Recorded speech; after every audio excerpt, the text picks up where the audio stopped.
Why do so many religious channels keep claiming that there is evidence for God and then fail miserably to actually present any? Because they don't really care if there is evidence. They're only telling a tall tale to convince others who already believe their religious nonsense to keep on believing. And here's yet another example of this irrational religious tripe. Enjoy, if you can.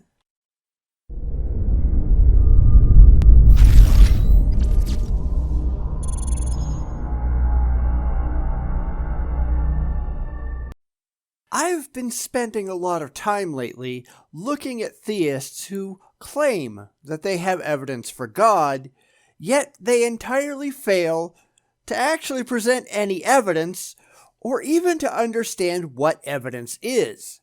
Now, this is hardly a surprise, because the religious aren't really concerned. But this time, a channel called Reasons for Hope seems to have heard our pleas and has supposedly debunked the idea that there is no evidence for God. Yeah, does anyone actually think that they're going to present some? I don't either, but let's give them a chance. Here is There Is No Evidence for God, debunked. Lots of people say there's no evidence for God. Well, we're going to knock that one out in 3. I'm just going to have to keep it simple, throw in the old 1-2 combo, get in and out real quick, and let you fine folks chat all about it, okay? Hey, do you think you can talk about it just a little faster? I mean, I'm getting bored with all of your pauses. Okay, I'm hoping this means that he's got something intelligent to say, and he's trying to get it all crammed into a 3-minute video. So I'm really okay with him talking like John Machida, so long as he actually has something intelligent to say. All right, please, get on with your 3 punches. I'm just hoping you don't knock yourself out. Punch 1 I'm going to call the info uppercut. When's the last time you walked into a library and asked, hey, where are all the books that have been written by mindless products of natural laws? Natural laws don't write books. You're just being an idiot. And I don't think anyone is all that surprised that his first punch is so absurdly weak, but hey, this is a theist that we're talking about, so, He's got 2 more shots, so let's not give up hope yet.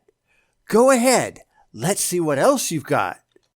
The librarian would probably laugh at you and tell you that no such books exist. They don't exist because they can't exist. Why not? Because first of all, it's just common sense. The words that form the message in books always originate from a person with a brain. Or to say it a bit more scientifically, the message of the book, the purpose, comes to be understood by the orderly placement of the words, design, and information.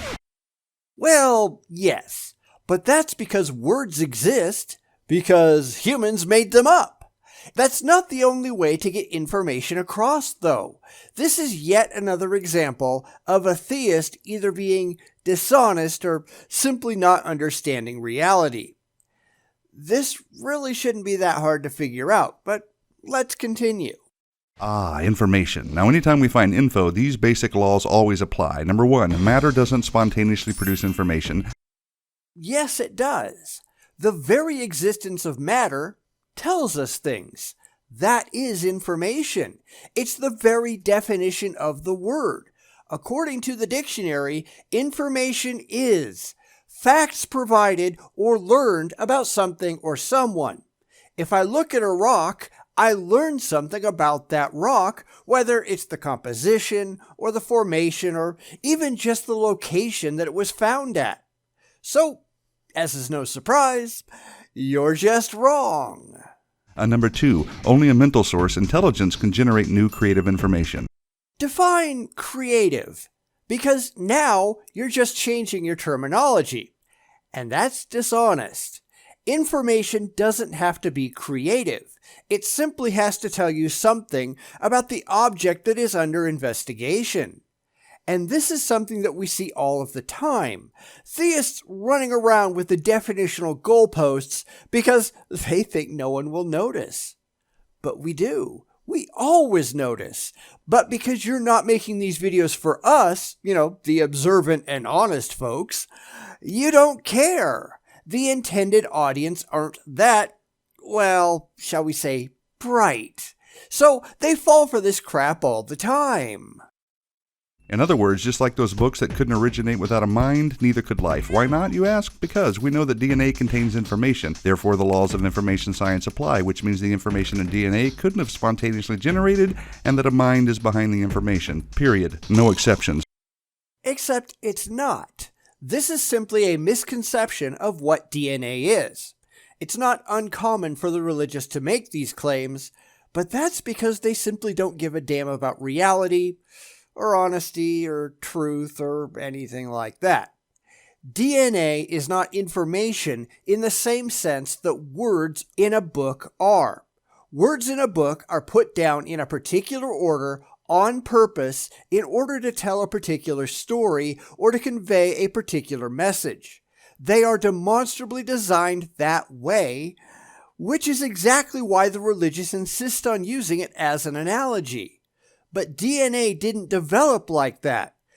The evolution of DNA is a series of chemical trial and error steps where things that work get passed on and things that don't, they get flushed out for the next iteration. There is no end goal of evolution. Nothing was planned. Nobody decided that the world that we see was the world that ought to be. It just turned out to be that way. And the religious don't like that, so they ignore reality in favor of their emotional fantasies. It's why apologists push these ridiculous narratives on people who probably don't know any better than they do. So knock it off. Look at it this way. The simplest life form we know of is an amoeba, and it contains as much information in its DNA as 1,000 complete sets of Encyclopedia Britannica. So, are we to believe that there's no way a message in a library book could spontaneously generate, but far more complicated messages in DNA that contain 1,000 times more information could have? Not likely. Again, this is a complete misconception of what's going on. But they don't care, do they? And besides, I thought this was about debunking the idea that there was no evidence for God. How is any of this demonstrably evidence for any God, much less your particular God? Because the only way to debunk the idea that there is no evidence for God is to present evidence for God. When are you going to get to that part? Oh, right, you're not. You're just going to assume it because that's all you can do. Because even if you were right that DNA couldn't have come about without a designer, and you're not, but even if so, that doesn't prove that your God done it.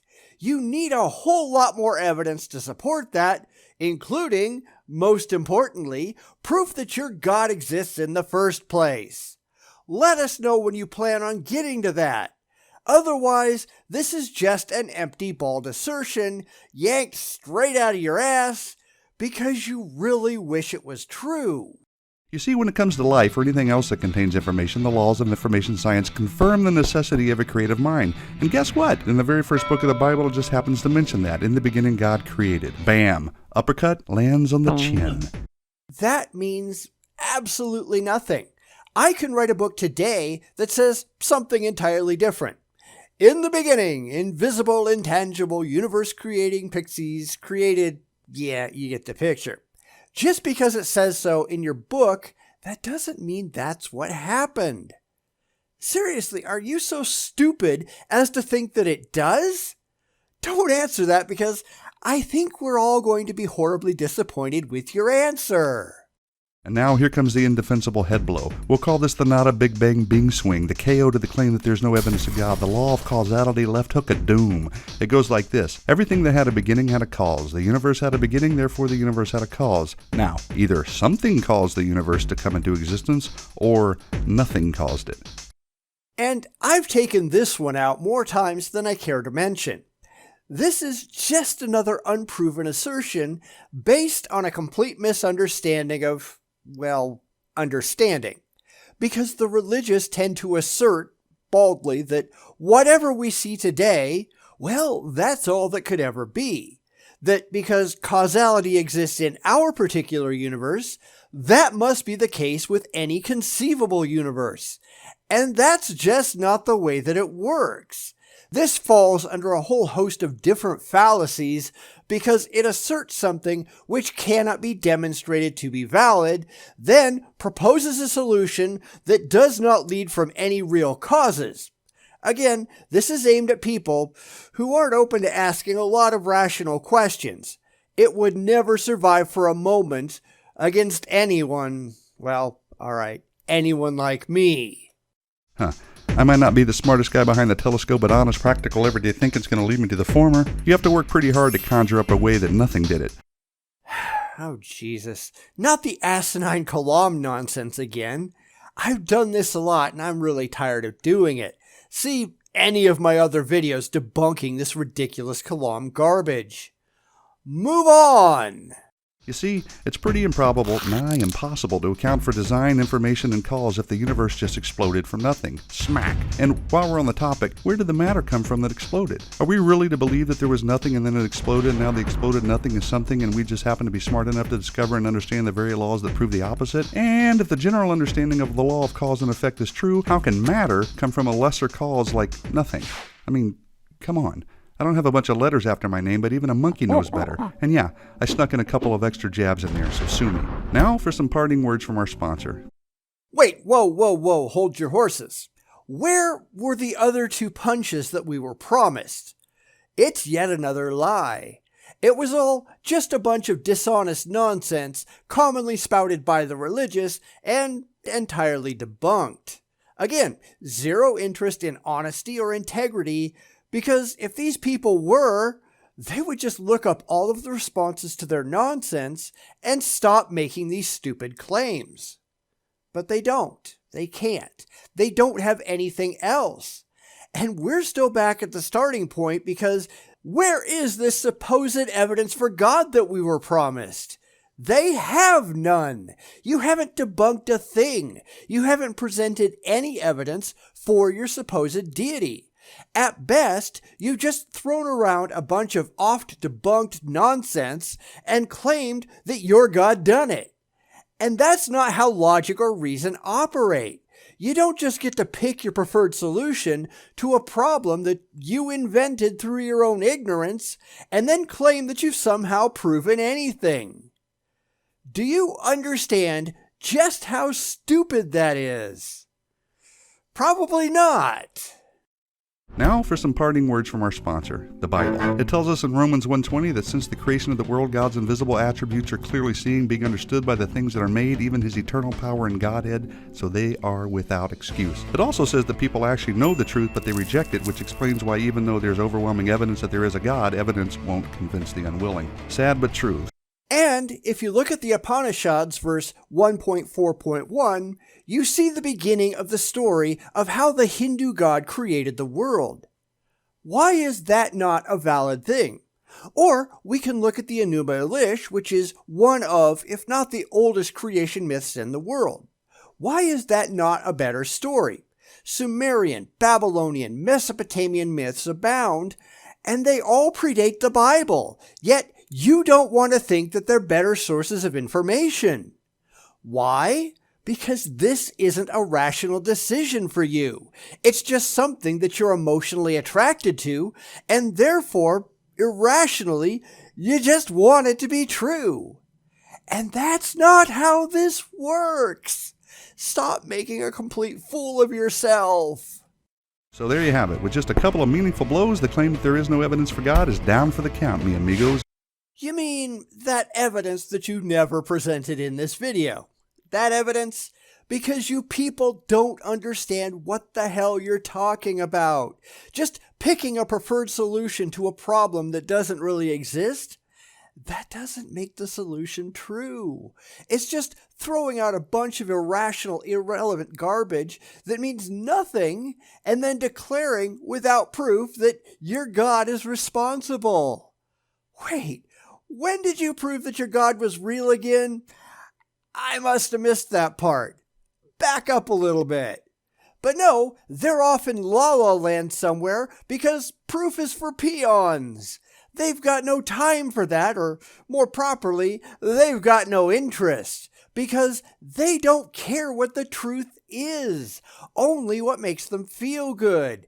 and they wonder why people like us just roll our eyes. I mean, I don't, because this is just stupid. In other words, it's been debunked. Adios. It's been nothing of the sort. The only way to debunk that is to actually have evidence for your God.